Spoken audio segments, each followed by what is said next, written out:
Inilatag ni bagong Senate President Chis Escudero ang mga plano niya sa Senado kabilang ang kahihinatnan ng panukalang charter change.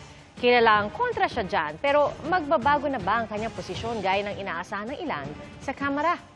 Nakatuto si Mav Gonzalez.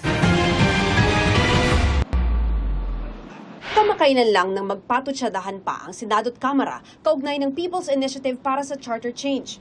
Pero sabi ni bagong Senate President Chis Escudero, pag-uusapan nila ni House Speaker Martin Romualdez ang magiging relasyon ng Kongreso sa liderato ng una sa Senado. Wala nang palitan na maanghang na salita. Establishing rules and protocols on how to coordinate with respect to what they are pushing for. Nauna nang sinabi ng liderato ng Kamara na umaasa silang uusad ang tsatsya sa Senado sa pamumuno ni Escudero. Pero kilalang tutol sa tsatsya si Escudero.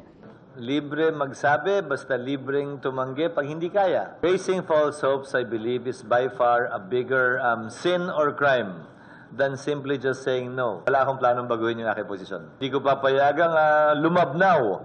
Anumang kapangyarihan, anumang prerogative, meron ng Senado sa ngayon. Sa ngayon, wala pang pumapalit sa nag-resign na chairman ng Subcommittee on Constitutional Amendments na si Senador Sonny Angara.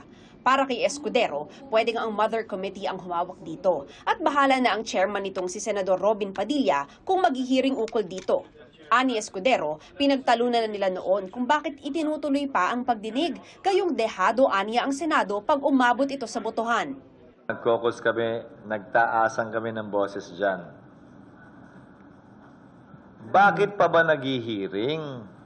Ang takot at pangamba ng marami ay kung pagbotohan yan dito at kahit matalo, pag inad mo yung boto rito at yung boto ng Kamara, pinagsama mo, sobra sa 3/4, sino pumipigil kanino man umakyat sa Korte Suprema para sabihin, uy, complied yung 3/4. Nang tanungin kung ano ang makakapagpabago sa isip ni Escudero ukol sa tsatsya, dapat hindi maapektuhan ang kasalukuyang mga kapangyarihan at prerogative ng Senado.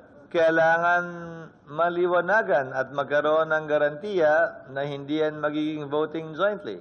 sa ngayon ay hindi malinaw sa resolution of both Houses No. 7 ng Kamara kung magkasama o magkahiwalay na boboto ang Kamara at Senado.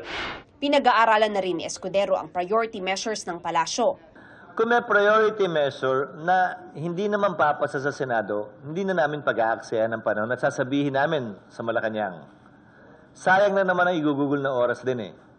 O kung may panukala sila na tatanggapin yung ilang pagbabagong gusto ng Senado, tatanggapin din ng Kamara yun, posibleng mabuo, yun ang isusulong namin. Sa pag-upo niya, otomatikong presidente ng Senate Spouses Foundation ang misis niyang si Heart Evangelista. Naiyak siya ng konti, nagpanik kasi parang di raw niya kaya. So, inaano ko na, wag ka magpa-pressure. Sabi ko, yung kaya lang. Sabi niya, ikaw, ang tagal-tagal mo na dyan, mundo mo yan.